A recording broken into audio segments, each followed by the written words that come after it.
안녕하세요. 자, 사이다 한국사 6강 시작하도록 하겠습니다.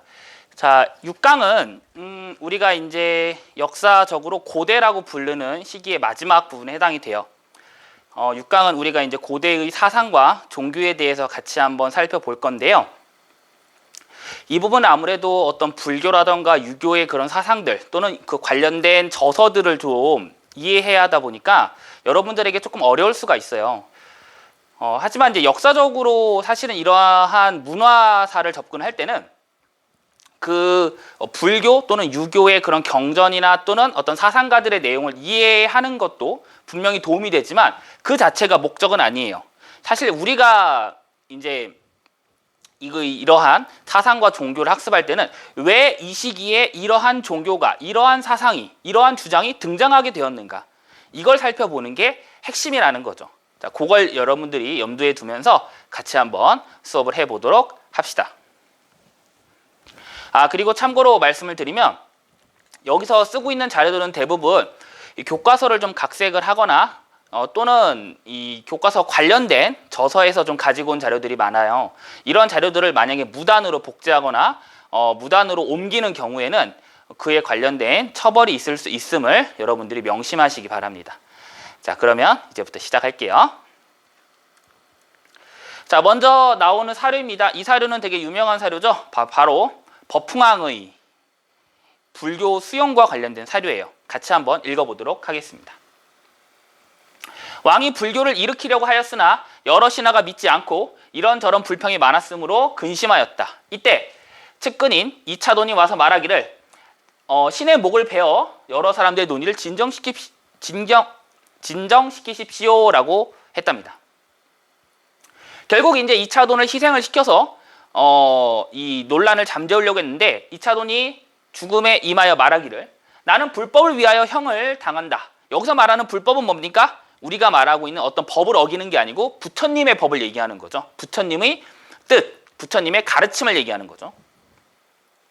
만약 신령스러움이 있다면 나의 죽음에 반드시 이상한 일이 있을 것이다 라고 하였다. 그랬더니 어떻게 됩니까? 목이 잘린 곳에서 피가 솟구쳤는데 색깔이 우윳빛 같았다 라고 되어 있습니다. 이것이 바로 불교의 수용 과정이라는 걸 우리가 이해할 수 있다는 거죠. 자, 불교를 수용하는 건 고대 국가에서 매우 중요한 일이라고 했습니다. 왜 그렇다고 했죠? 네, 맞아요. 바로 중앙집권 국가를 이룩하기 위해서 사상통일의 수단으로 사용되었다라는 거죠. 그래서 한 나라에 이 부족은 다른 종교를 믿고 이 부족은 저런 종교를 믿고 이런 식으로 각자의 종교가 다르다면 절대로 통합이 될 수가 없을 거예요. 이 불교를 수용함으로써 모든 나라의 백성들이 하나의 사상으로 뭉치게 됐다라는 거죠. 그런 의미에서 바로 중앙집권적 국가의 탄생에 매우 중요한 기준이 되는 게 또 불교의 수용이라고 말씀을 드렸습니다. 근데 이제 다만 여기서 좀 짚어보고 싶은 건 자, 고구려와 백제의 경우에 중국으로부터 4세기 말에 이 종교를 수입을 했죠. 반면에 이제 신라는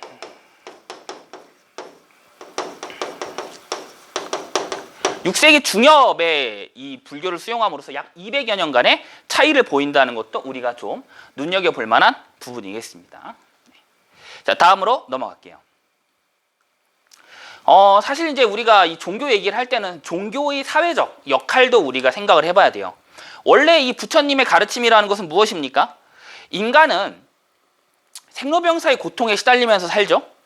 그리고 이러한 생로병사의 고통이 그냥 한 생애로 끝나는 게 아니에요.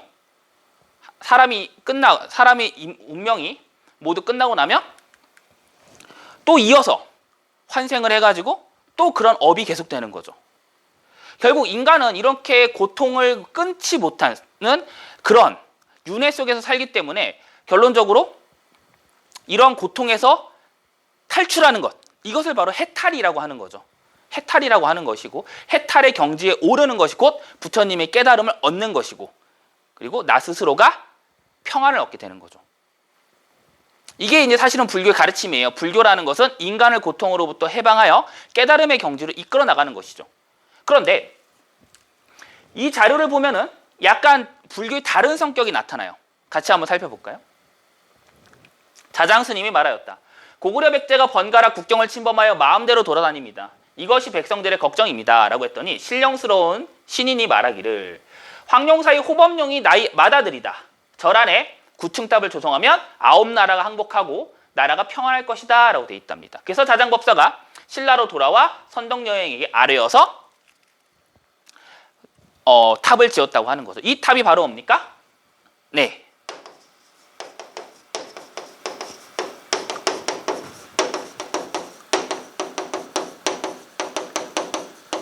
황룡사 9층 목탑이죠. 황룡사 9층 목탑은 무려 지금으로부터 약 1400여 년 전에 만들어진 목탑인데도 불구하고 무려 높이가 30여 미터에 가까웠다고 하고요.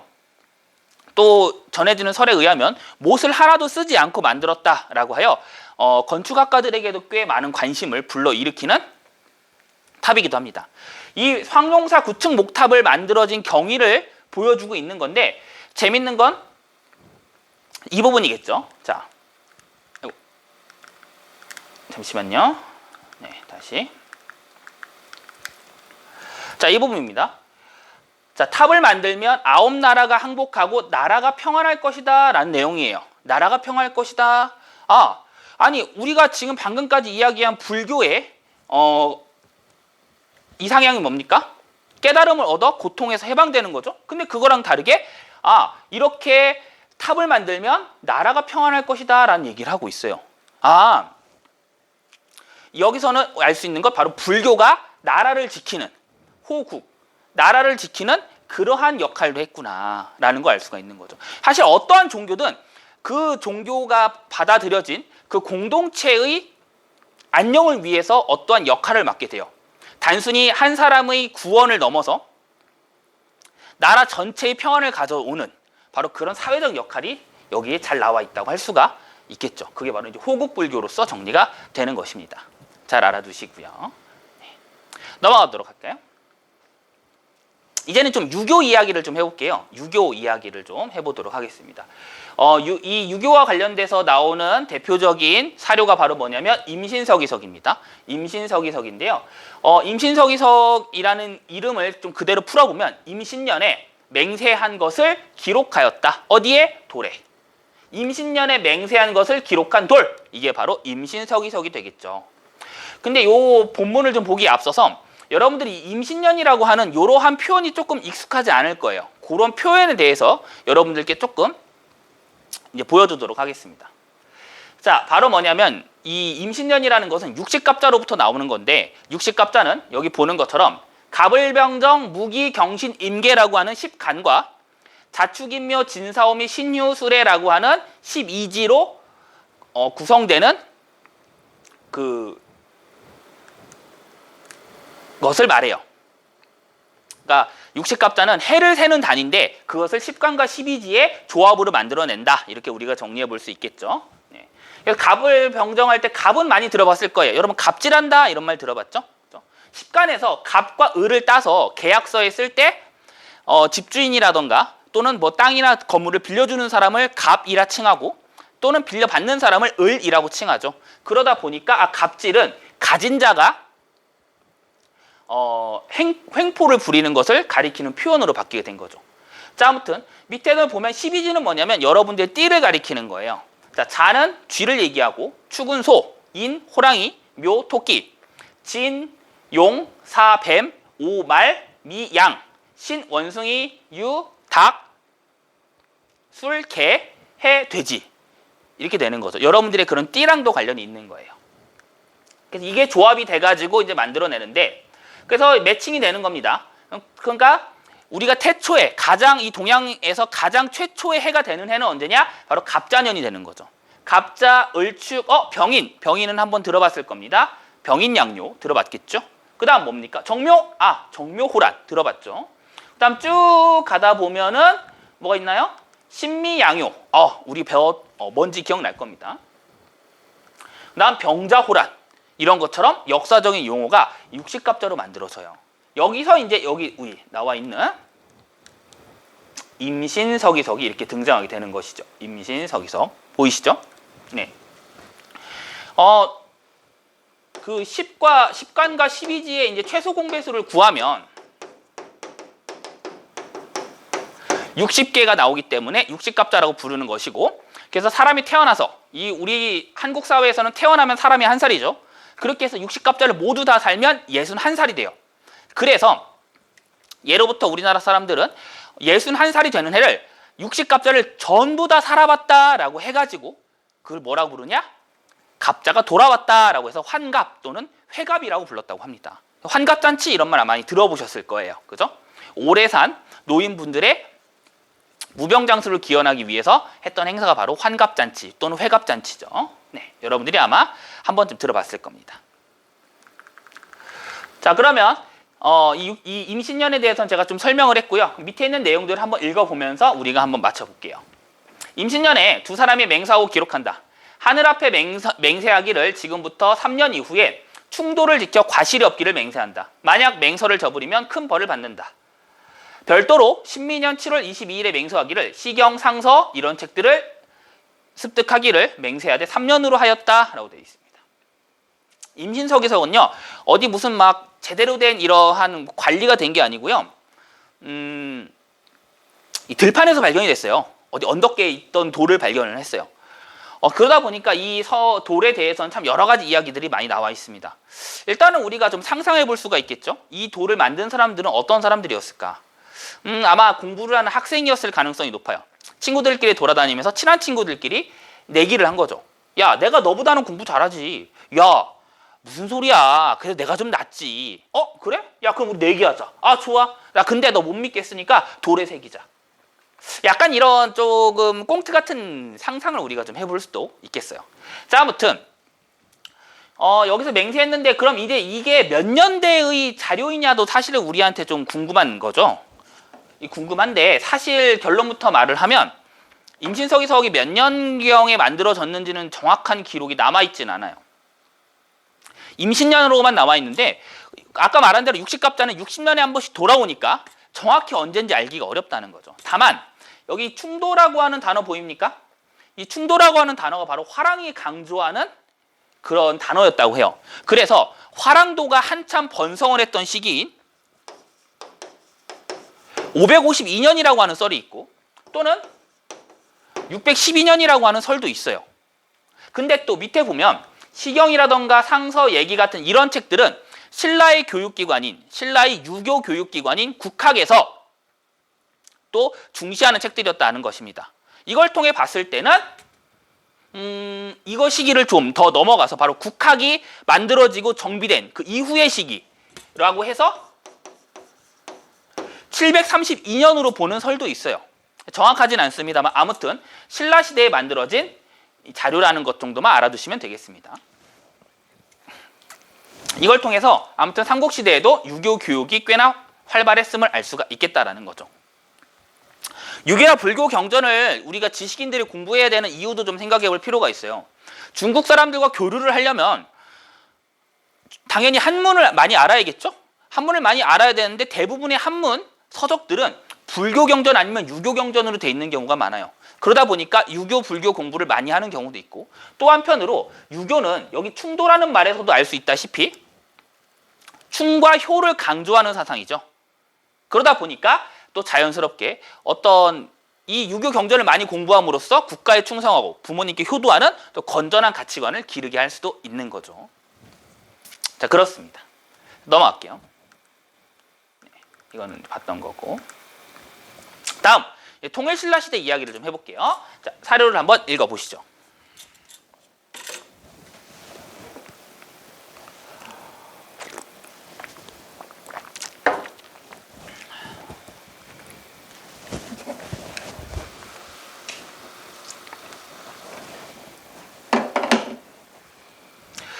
자, 사료 다 읽어보셨나요? 네. 여러분, 원효대사 하면은 뭐 우리나라의 스님들 중에서는 참 유명하신 분이죠. 원효대사와 관련된 이야기들도 참 많이 있는데 그 중에 여러분들이 아는 이야기가 뭐가 있을까요? 네, 맞아요. 바로 해골물 이야기죠. 해골물 설화를 아마 여러분들이 잘 알고 있을 겁니다. 원효대사가 친구와 함께 중국에 가서 유학하기로 하고 길을 떠났는데 밤에 머무를 곳이 없어가지고 어느 동굴을 들어가 잠이 들었답니다. 그런데 이 동굴 안에서 자다가 새벽에 일어나서 목이 말라 이제 머릿맡을 이렇게 더듬더듬 하다 보니까 바가지가 하나 있어서 바가지에 있는 물을 정말 맛있게 마시고 잤대요. 그런데 다음날 일어나서 확인해 보니까 그 동굴은 사실 무덤이었고 그 바가지는 해골이었다는 겁니다. 그래서 이제 원효가 깜짝 놀라서 막 구역질을 하면서 물을 토해내려고 했는데 그때 이제 깨달았던 건 바로 이거였다는 거죠. 그 해골물은 밤이나 지금이나 똑같은데 왜 나는 밤에는 그렇게 달고 맛있게 느끼고 아침에는 이렇게 구역질이 나게 느끼는가? 바뀐 것은 내 마음밖에 없지 않는가? 라는 생각을 하게 돼요. 그래서 결국 중국 유학을 멈추게 되고 신라에서 공부를 하게 됩니다. 근데 이 이야기는 사실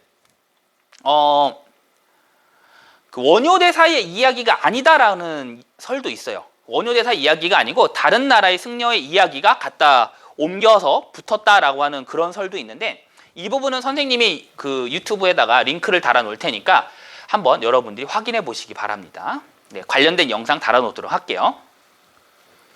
아무튼 이 원효는 그 이후에 되게 이제 일반 스님들하고는 좀 다른 일을 보이게 되는데 여기 보이는 것처럼 어떻게 돼 있냐? 자, 원효가 아들인 설총을 낳았다고 돼 있습니다. 아니 선생님, 스님들은 결혼 못 하잖아요. 맞아요. 그런데 여기 보이는 것처럼 심지어 신라의 공주님과 결혼을 해서 아들을 낳습니다. 그리고 나서 밑으로 쭉 내려가 보면 광대가 춤을 출 때 쓰는 커다란 박을 얻었는데 그 박의 이름을 무예라고 지었다고 합니다. 무예라는 것은 걸리적거림이 없는, 거리낌이 없는 상태를 얘기하는 거예요. 불교 용어죠. 네. 그리고 나서 노래를 지어서 세상에 유포시켰는데 이걸 가지고 천총말라 수많은 마을을 돌아다니면서 춤추고 노래하며 돌아다니니 어떻게 했다? 가난한 사람이나 원숭이처럼 무지한 사람들도 부처님의 이름을 알았고 나무아비타불이라고 하는 그런 연부를 외울 수 있게 되었다라고 되어 있습니다.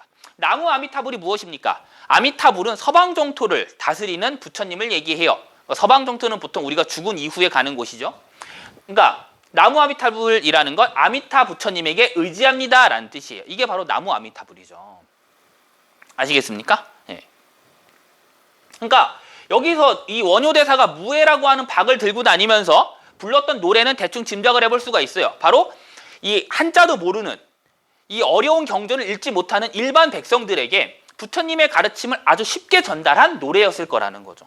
그래서 이제 일반 백성들이 어려운 일이 생기면 아이고 부처님 살려주십시오 하거나 또는 아이고 나무아비타불 살려주십시오 부처님 이런 식으로 부처님을 의지할 수 있게 되고 부처님의 깨달음을 조금이라도 알게 되었다는 거죠. 그래서 이러한 원효의 가장 큰 업적 중에 하나로 일컫는 것이 바로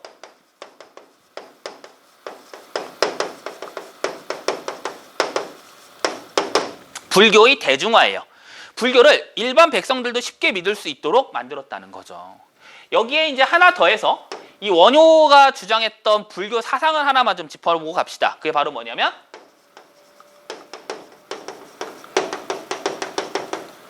화쟁사상이죠. 화쟁사상. 쟁은 논쟁을 가리키는 겁니다. 여러 가지 논쟁들을 우리가 하지 말고 화합으로 나가자. 이렇게 정도만 이해하시면 될 것 같아요. 자, 근데 중요한 건 우리가 원효대사의 어떤 사상이나 이런 걸 이해하는 게 중요한 건 아니라고 했습니다. 역사에서는요. 중요한 건 왜 이런 주장이 이 시기에 등장했는가라는 거겠죠. 그건 뒤이어 의상대사의 이야기를 보고 나서 말해보도록 하겠습니다. 자, 의상대사는 원효대사와는 달리 그 중국에 유학을 갔다 온 스님입니다. 유학을 갔다 왔는데요. 갔다 올 때에도 그 이야기가 하나 있죠. 의상대사가 중국에서 유학을 할 때 어떤 여성 하나가 이 의상대사를 10여 년 동안 아주 극진하게 돌봤다고 해요. 그러니까 아마 좋아하는 마음이었겠죠. 하지만 스님의 몸으로서 여성의 사랑을 받을 수 없었던 의상대사는 수행이 끝나고 나서 집으로 돌아가게 되고 그 여성은 결국 마음의 상심이 깊어서 바다에 몸을 던졌다고 합니다. 이후에 이제 의상대사가 자신의 가르침을 널리 전파하기 위해서 아주 좋은 터에다가 절을 지으려고 했대요. 그런데 그 터에는 도적대들이 살고 있어서 의상대사를 협박하기 일쑤였다고 합니다.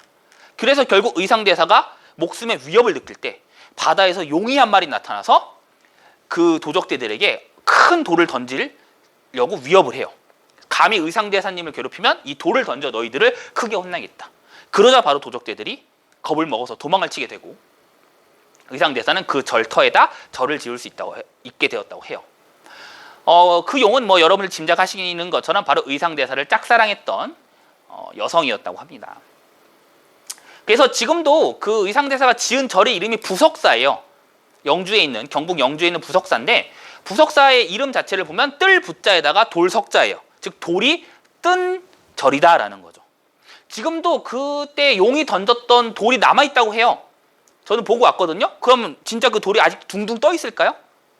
그거는 한번 여러분들이 보고 와보시기 바랍니다. 부석사가 되게 경치가 좋아요. 그러니까 여러분들도 한번 가서 보고 오시는 것도 아주 좋을 것 같습니다. 자, 아무튼 의상대사의 이제 화엄사상에 대해서 우리가 좀 이해해보고 넘어가 봅시다.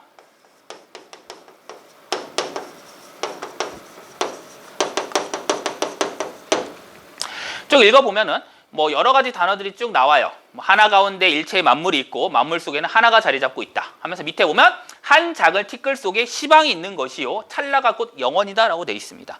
시방이란 표현이 보이죠? 이게 뭐냐면 시방은 타방에다가 간방에다가 상하를 합친 말이에요. 사방은 여러분들 잘 아는 것처럼 바로 동서남북을 가리키는 것이고, 간방은 뭐겠습니까? 그 사이에 낀 거죠. 그러니까 서남, 동남, 동북, 서북 이런 식으로 되는 거죠. 서북, 서남, 동북, 동남 이걸 간방이라고 하는 것이고, 그다음 상하는 위아래죠. 그렇게 해가지고 모든 세계, 쉽게 말하면 모든 세계 우주를 가리키는 것이죠. 시방세계라고 하면 바로 우주 전체를 가리키는 거죠. 한 작은 티끌 속에 우주가 있고 찰나가 곧 영원이다라는 것입니다. 화엄사상은 얼핏 들어봐도 알고 있겠습니다만 하나가 곧 전체고 전체가 곧 하나다. 그러니까 우리는 전체가 모두 조화롭게 하나로 뭉쳐있다라는 것이죠. 왜 이러한 주장들이 이 통일신라 초기에 등장했느냐. 여러분들 이걸 우리가 눈여겨봐야 된다는 거죠. 즉 원희의 화쟁사상과 의상의 화엄사상을 통해서 우리가 알 수 있는 건 바로 무엇이냐.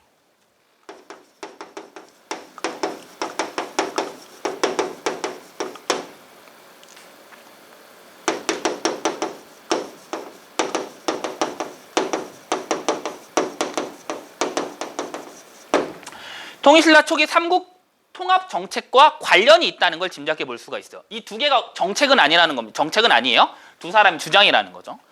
원효와 의상이 살던 시기는 삼국이 통일되던 시기입니다. 이때 우리가 통일이 된 이상 백제 사람, 고구려 사람, 신라 사람 차별하지 말고 한 나라의 한 백성으로서 살아가자라고 주장했던 거죠. 그게 바로 화쟁과 화엄사상에 자연스럽게 녹아들어가는 겁니다. 어떤 사상이라든가 종교라는 건요, 그 시대의 영향을 받게 돼 있어요.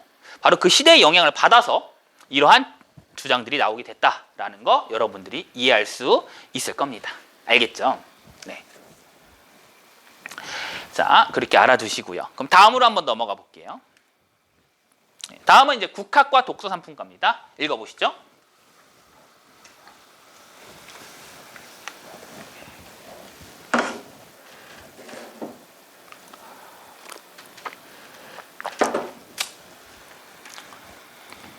읽어봤죠? 같이 보겠습니다. 자, 국학은 뭡니까, 여러분? 국학은 바로 이 통일신라의 유교 교육기관을 국학이라고 했죠. 독서 상품과는 독서의 수준에 따라서 인재를 세 등급으로 나누어 등용하겠다는 게 바로 독서 상품과예요.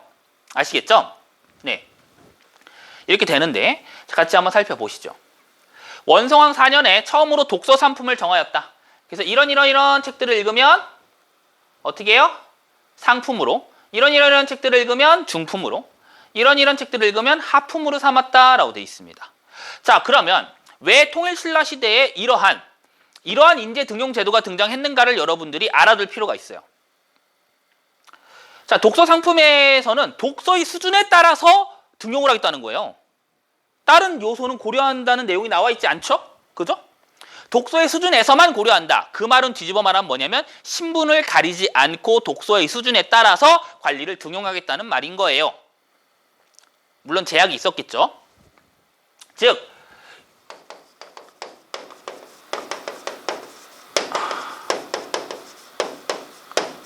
독서 상품가는요, 결국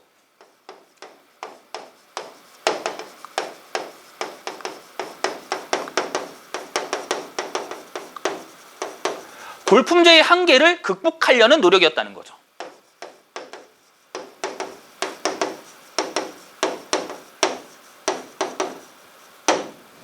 우리가 이렇게 이해해 볼 수가 있다는 겁니다. 그러니까 이게 통일신라 시대에 등장을 하게 됐던 거죠. 물론 이 독서 상품가는 결국 실패로 끝났고 신라는 골품제의 한계를 극복하지 못하고 결국 망하고 말았죠. 네. 넘어갈게요. 예, 그 다음에 나오는 것은 바로 풍수지리설입니다. 풍수지리설. 역시 한번 자료 읽어보세요.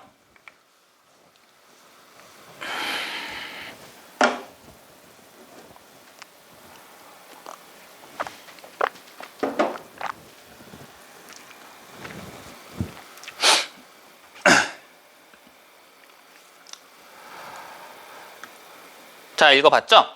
네. 이 사료의 대체적인 내용은 그것입니다. 스님, 도선 대사가 밑에 이 도선이라는 사람이 나와 있죠? 네, 도선 체크해 두세요. 도선. 네. 도선 대사가 어떤 되게 기이한 사람을 만나가지고 그 사람의 가르침을 받아요. 그게 뭐냐? 산천에 대한 순역이라고 돼 있죠. 즉 산천의 어떤 모양에 따라서 뭔가 기운이 달라진다는 걸 배웠어요. 이걸 바탕으로 해서 많은 연구를 통해서 이 풍수지리설을 깨우쳤다라는 것입니다. 근데 이 도선대사가 사실 역사에 등장하는 가장 중요한 일은 바로 뭐냐? 밑에서 두 번째 줄을 볼게요. 세 번째 줄부터 보면 이 도선대사가 깨달음을 얻고 나서 송악군, 지금의 개성을 일대로 가고 있었는데 이때 스님이 어떤 호족의 문 앞을 지나면서 이르기를 이곳은 마땅히 왕자가 출생할 곳인데 살고 있는 자만 알고 있지 못한다라는 말을 흘리고 갔답니다. 그러자 여기 태조는 이제 태조 왕건의 아버지죠. 태조 왕건의 아버지가 와서 스님에게 조언을 구하였고 그걸 바탕으로 집의 구조를 바꿔서 기운을 얻어가지고 아이를 낳으니 그 아이가 바로 여러분들 잘 아는 태조 왕건이 되는 거죠. 그래서 나중에 이 도선대사는 이 태조 왕건의 그 스승의 역할을 하기도 해요. 그렇게 역사적으로 등장을 하게 되는데요. 자, 이 풍수지리설이라는 것도 우리가 좀 이해를 해볼 필요가 있어요. 풍수지리설이 등장한 시기는 보이는 것처럼 신라하대입니다. 신라하대. 우리 지난 시간에 배웠다시피 이 신라하대는 어떤 시대였습니까? 네, 바로 원종과 애노 등 농민봉기가 한참 일어났던 때였다. 그죠? 그리고 이 농민봉기에 맞춰서 바로 지방 세력들인 호족들이 또 일어났었죠. 호족들이 또 판을 치던 시대이기도 했고요. 또 이거는 이제 배우지 않았습니다만 이 신라의 중심지인 경주에서 유행하는 교종에 반대하여 참선을 강조하는 선종이 유행하던 시대였어요. 이 시대에 풍수지리설이 등장하게 되었다라는 것이죠.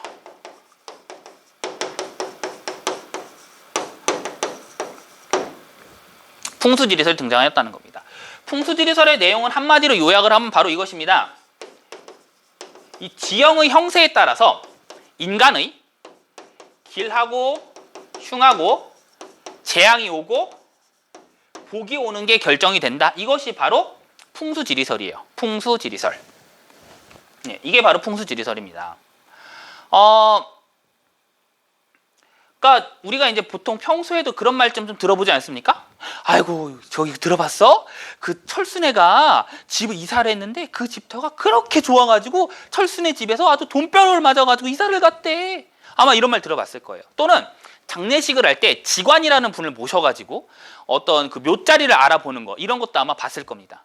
그죠? 봤을 겁니다. 바로 그런 것처럼 이 풍수지리설은 지금도 사실은 우리한테 좀 영향을 미쳐요. 뭐 예를 들면 배산임수 이런 말 들어봤나요? 아주 명당의 터는 산을 등지고 강을 바라보는 곳. 이런 걸 얘기하는 거죠. 네, 이 풍수지리설은 아직도 이렇게 알게 모르게 우리한테 영향을 미치는데 아무튼 이것이 바로 신라하대에 등장했다는 겁니다. 그 이유로 우리가 생각을 해봐야겠죠. 힌트는 바로 이 호족에 있어요. 신라하대는 이 경주 중심의 신라 왕조가 붕괴하던 시기예요. 그리고 지방의 호족들이 등장을 합니다. 근데 호족들에게 이런 풍수지리서를 주장하는 사람들은 그런 얘기를 하는 거죠. 경주만 명당이 아닙니다. 이 지방에도 명당이 있어서 그 명당의 털을 잡으면 이 어르신도 왕이 될 수 있습니다. 이런 식으로 이야기를 하는 거죠. 어느 호족이 이러한 풍수지리서를 싫어하겠어요. 그래서 풍수지리서는 이런 호족들이 커지는 세력을 키우는 바로 이런 시기에 널리 유행하는 사상이 되었다라는 것이죠.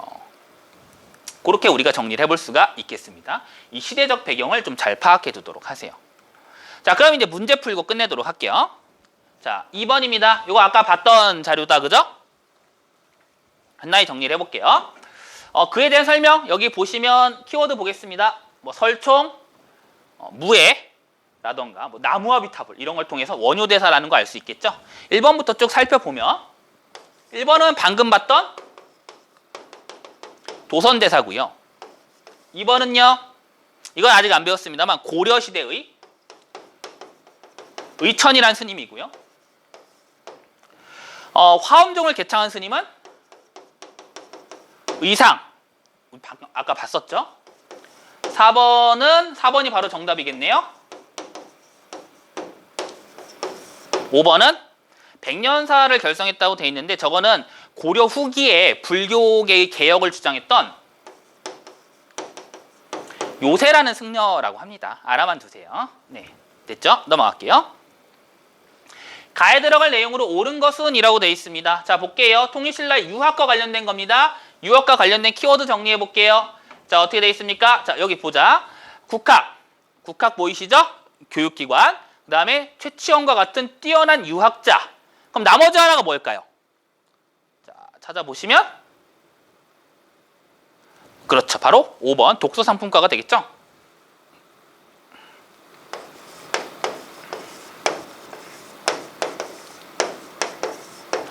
독서상품과가 될 겁니다. 정답은 5번이 되고요. 그럼 나머지 오답들도 한번 짚어볼게요.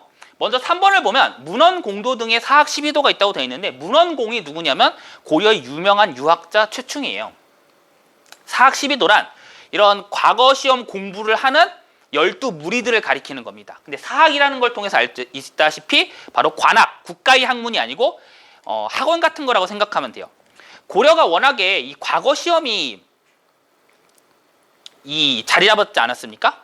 과거 시험을 통해서 인재를 뽑는 그런 시스템이 만들어지니까 너도 나도 사람들이 과거 공부를 해요. 근데 당연히 쪽집게 강사, 잘 가르치는 1타 강사한테 가고 싶겠죠? 그래가지고 당시에 유명한 유학자 최충의 문도로 들어갔던 것입니다. 그렇게 해서 만들어진 12무리가 바로 사학 12도라는 거죠. 이렇게 학원이 유행하게 되니까 국가의 교육, 즉 관학이 쇠퇴를 하게 돼요. 그래서 관학을 부흥하기 위해서 고려는 많은 노력을 기울이는데 4번처럼 양현고, 현명한 자를 기르는 창고를 만들어 장학금도 지금 하고요. 그 다음에 1번처럼 칠제라고 하는 전문 강좌를 만듭니다.